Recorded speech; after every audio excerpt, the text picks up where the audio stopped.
Some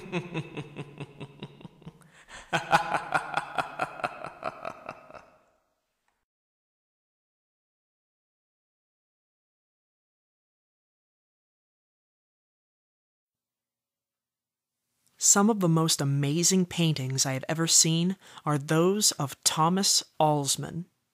He's a quiet man in his early 60s, and he lives alone in a small old house on the edge of town.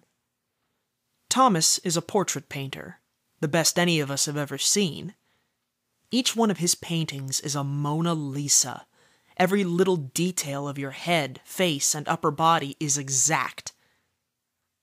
However, how he paints them is the question. You see, Thomas Alsman has been completely blind since the day he was born. Somehow, though, he can paint you. It's as if he can see you when you're sitting in front of him having your portrait painted. How he discovered this ability, or how he can do it, is unknown. He will not tell. If you bring him payment, he will paint you, and he will paint you beautifully. So I walked up to the front door of his house. I stood there, still and nervous. I was alone, as it is said he will not paint with others around. After a deep breath, I rang the doorbell. I waited a moment, and finally he opened the door. His gray eyes looked over my head, and he was holding a cane. "Mr. Alsman, my name is Luke, and I want to be—" My voice trailed off in nervousness. "To be painted, right?" he said. "Do you have money to pay me?" "Of course. $200, I said. Thomas nodded and told me to come inside after I gave him the money. The house's interior was nice and simple. I eyed a stack of books on a table.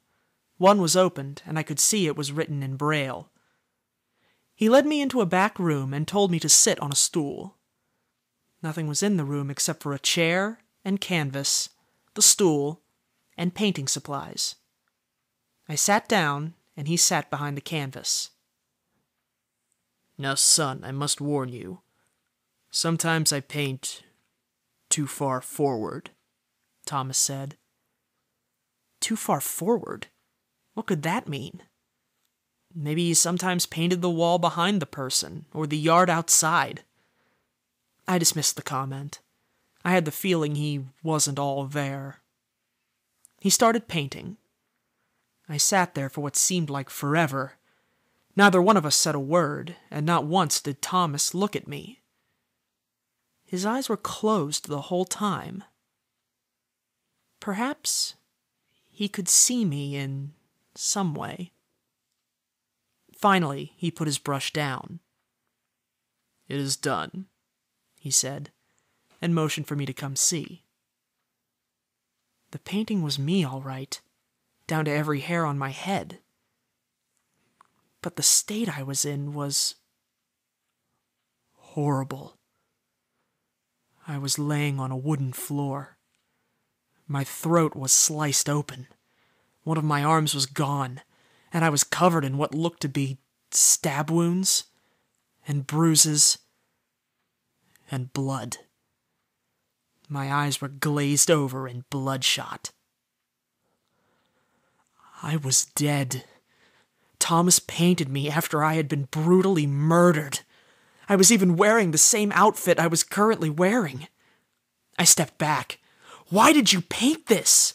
Why would you paint something so horrible happening to me?" Thomas looked down with a grim face. "I told you. Sometimes I paint too far forward." I was confused. "What does that mean?" I asked. He looked back up at me. "Sometimes I paint something that hasn't happened yet."